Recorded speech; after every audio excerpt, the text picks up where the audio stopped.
Hi guys, welcome back to SRE. I got a couple things to show you. Um, I've changed up a little bit on the SRE 35 I was doing, basically for myself. I decided to make it a reed. I'm going to do a cylinder reed. I haven't done one for myself in quite a while. So I did some Boyson ports in it. For those of you who don't know what Boyson ports are, they're no big secret. They've been in two-stroke performance for 30 years. It takes the fuel directly from the intake port after the reed and puts it right into the transfer area. So you can see that. So it skips all that, come in, make that corner, go down, get run into the case, then up around the case and up through the transfers. It just skips it all and goes right into the transfer. Now, you're limited on how big you can make them by the availability of how much material you've got down here, you know. I can make these a little bit bigger, but I think I'm going to use them the way they are. I added the boost port and bead the bottom of the intake. So that's done, and I got the piston all done. I got the boost port cut in that, and the notch on the bottom. Lightning holes. Usually, you know, they do charge the transfers too, but in a closed transfer motor, it's limited. I also took some material off here, so anti-seizure, so you don't swell and stick. So that's done. I've got one of my 3mm cranks in here. The cases are stuffed, ramped. So that's the 35. Now this is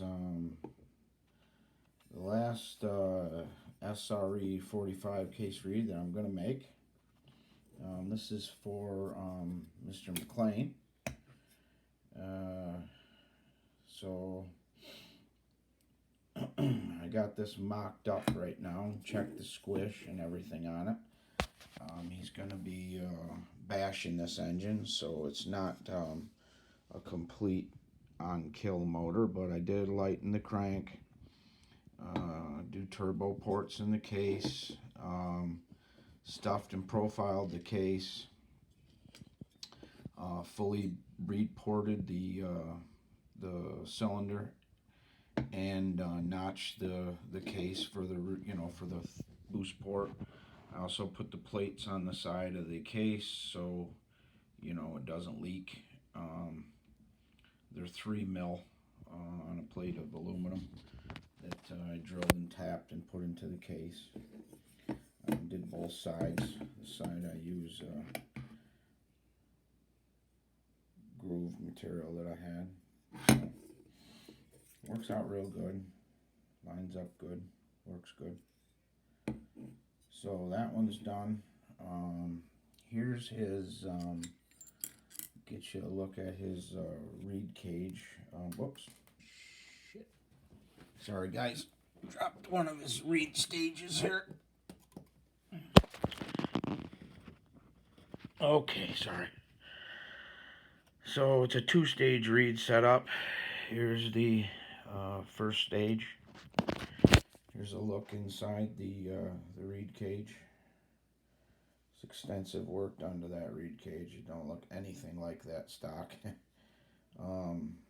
got another two-set reed on the other side. This engine was originally running a WJ71, so we're going to use a HDA 48, I think, but we'll see what we end up with on it. It can move enough air for a WJ71, the cylinder can, but I don't know what pipe he's going to use, so I got to talk to him about pipe. I mean, I know he told me, but I forgot. So he sent me a couple of different flywheels. This one's got shaved fins. I don't really like to do that on the 45. They need as much cooling help as humanly possible.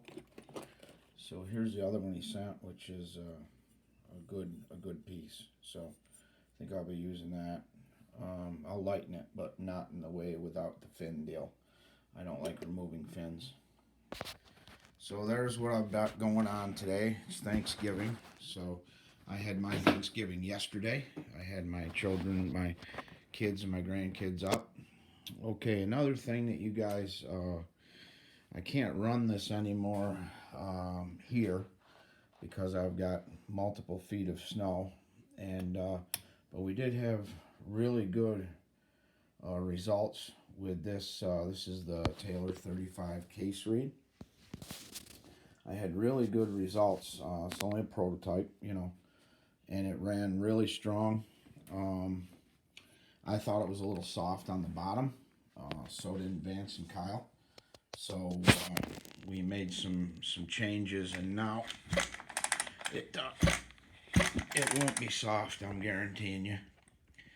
It's gonna be an animal. It's been run. I ran it once in this chassis, and it with this big gear that was run with a GT50, it ran it with no problem. So I'm looking forward to it. It's going to be a badass piece. All right, guys, just giving you an update about what's going on.